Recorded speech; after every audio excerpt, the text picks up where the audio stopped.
Assalamualaikum warahmatullahi wabarakatuh. Bismillah, walhamdulillah, wassalatu wassalamu ala rasulillah, wala hawla wala quwwata illa billah, ma ba'd.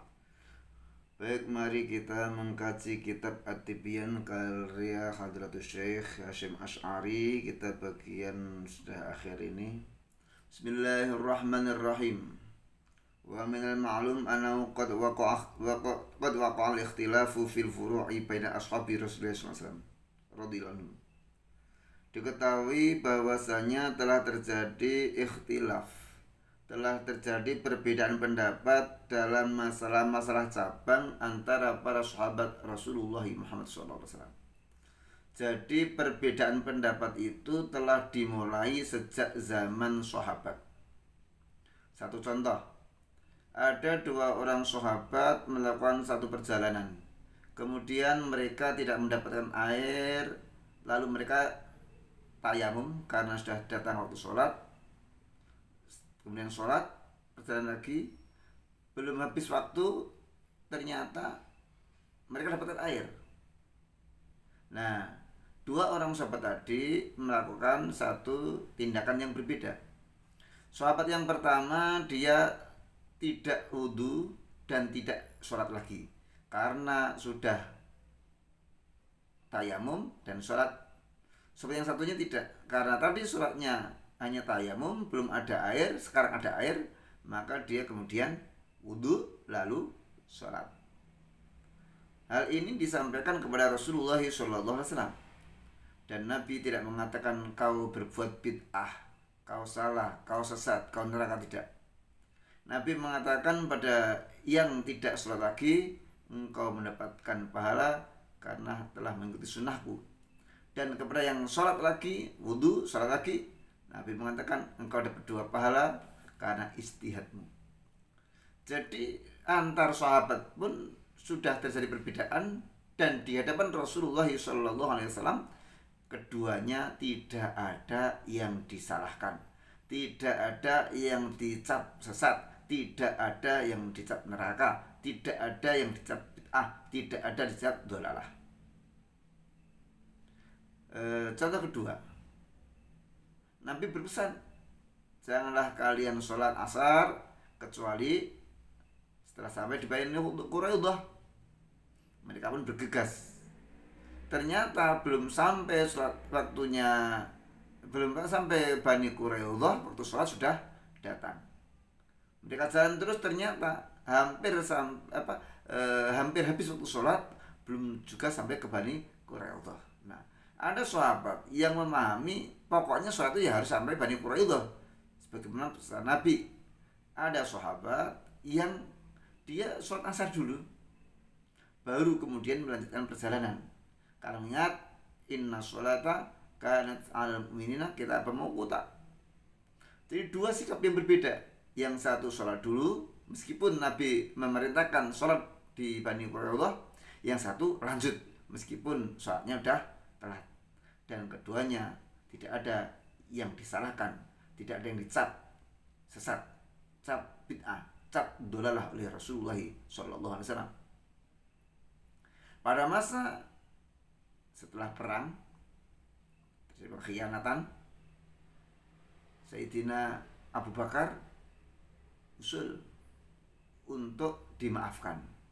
Sayyidina Umar usul pengkhianatnya harus dihukum. Dan Rasul mengambil pendapat Sayyidina Abu Bakar. Turun wahyu, turun ayat, beliau kemudian beralih mengambil pendapat Umar. Pada masa Abu Bakar Siddiq radhiyallahu anhu, sahabat beda juga pendapat. Perang Yamamah telah menghabiskan atau telah wafat 70 hufaz dalam perang Yamamah, orang-orang yang hafal Quran. Kemudian Khalifah Umar bin Sayyidina Umar menghadap pada Khalifah Abu Bakar Siddiq bahwa di perang Yamamah 70 orang hufaz telah wafat. Begitu perang sebelumnya. Maka bagaimana jika kita kumpulkan Quran? Jangan sampai nanti masing-masing punya catatan yang berbeda-beda. Abu Bakar menolak. Karena apa? Karena ini belum pernah dilakukan oleh Rasulullah. bahasa orang sekarang ini bid'ah, bahasa Arab dulu ya. Ini bid'ah. Tapi Umar menegaskan, menjelaskan kalau ini tidak dilakukan, dikhawatirkan orang Islam nanti bacaan Qur'annya beda-beda. Setelah kemudian diadakan satu perundingan panjang, kemudian istikharah, mantaplah Abu Bakar untuk menerima usul Umar. Kemudian mereka mendatangi Zaid, karena Zaid adalah sekretaris Rasulullah SAW. Datang Zaid, Sabit. Nah, apa kata Zaid ketika diminta untuk mengetuai tim penulisan atau pengumpulan Al-Quran itu? Tidak. Andai kata kau perintahkan aku memindahkan gunung, akan aku lakukan. Tapi untuk menulis atau mengumpulkan mushaf ini tidak. Karena apa? Karena itu tidak dilakukan oleh Rasulullah. Kemudian setelah dibujuk, akhirnya Zaid pun bersedia. Mantap, maka jadilah Al-Quran terkumpulkan jadi satu. Jadi untuk ini pun para sahabat beda pendapat. Antara sahabat terpilih, sahabat terdekat dengan Rasulullah, mertua Rasulullah Abu Bakar Siddiq, dan juga sahabat dekat Rasulullah, mertua Rasulullah Umar bin Khattab. Super-supernya sahabat itu pun terjadi perbedaan pendapat. Hanya saja mereka itu bisa kompromi, bisa cari jalan tengah, win-win solution. Tidak menganggap bahwa hanya aku yang benar, orang lain sesat, orang lain dolalah, orang lain neraka. Hum khairul ummah. Mereka itu sebaik-baik umat. Fama khasama ahadun minhum ahadan. Maka tidak ada satu sahabat yang kemudian ngejak debat seperti yang lain. Wala ada ahadun ahadan. Tidak ada pula yang kemudian memusuhi. Anda tak sependapat dengan saya, Anda sesat, Anda neraka, Anda ada. Wala nasabba ahadun ahadan ila khata'in wala kusur. Tidak pula menisbatkan orang lain dia salah, dia kurang, tidak. Kadzalika al ikhtilafu fil furu'i bainal imam Abu Hanifah wal imam Malik. Begitu pula terjadi ikhtilaf dalam masalah-masalah furu', masalah-masalah sabang antara Imam Abi Hanifah, Imam Abu Hanifah atau Imam Hambali atau Imam Hanafi atau Nu'man bin Sabit, dan Imam Malik bin Anas. Imam Malik, Imam Darul Hijrah, Imam Ahlul Hadis, Imam Abu Hanifah, Imam Ahlul Ra'i, tinggal di Irak, Imam Malik di Madinah. Itu pun terjadi perbedaan pendapat fi masailah katsiratin, dalam masalah yang sangat banyak. Ya belughu adaduha arba'ata asyar alaf, 14.000 masalah kira-kira takriban. Bayangkan, tidak cuma masalah 1-2, 14.000 masalah mereka beda pendapat fi abwabil ibadati wal muamalah, dalam bab ibadah dan dalam bab muamalah. Begitu pula bainal Imam Ahmad bin Hanbal, antara Imam Ahmad bin Hanbal atau Imam Hambali, ustadzihi gurunya Al-Imam Asy-Syafi'i, Imam Syafi'i radhiyallahu anhu, fi masailah katsiratin, dalam masalah yang banyak mereka beda. Maka dari begitu pula Imam Syafi'i subuh pakai kunut, Imam Hambali subuh tidak pakai kunut. Nah, banyak sekali pokoknya dalam rukun sholat dan sebagainya, banyak perbedaan. Tapi meskipun demikian, fama ada ahadun minhum ahadan, satu sahabat tidak, satu imam tidak memusuhi imam yang lain. Wala syana ahadun minhum ahadan, tidak pula mencela. Wala haqata ahadun minhum ahadan, tidak pula ada unek-unek. Wala nasaba ahadun ahadan ila khata'in wala qusur, tidak pula kemudian menisbatkan yang lain salah, kurang.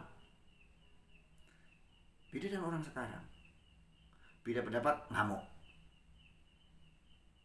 Ada ustadz sekarang ini, lihat ada orang yang subuh kunut, dia bilang hadisnya dhaif.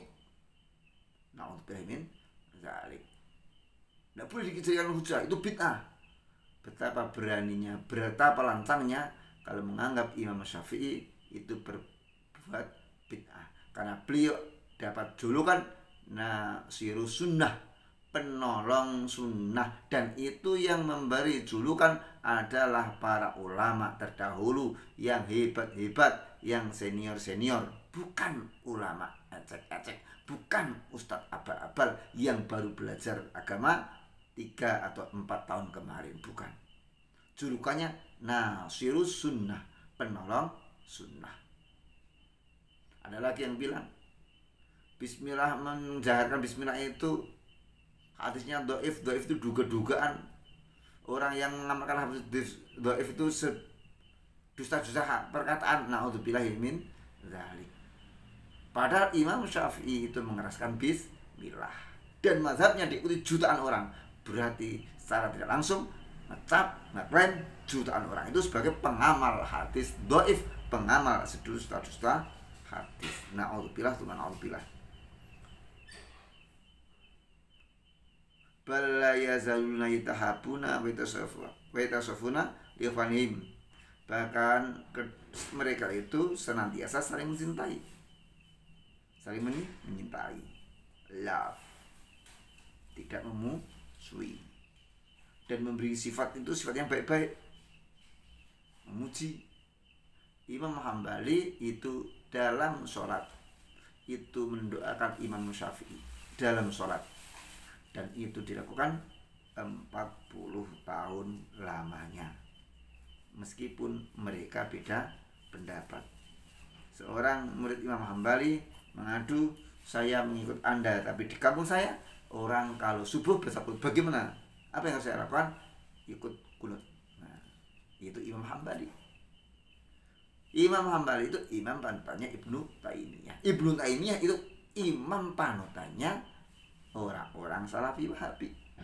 Nah, kalau ada orang Salafi Wahabi kok mengatakan jangan kunut, itu terlalu lancang, terlalu berani. Siapa dia? Anda bisa lihat di YouTube-nya, tidak saya share.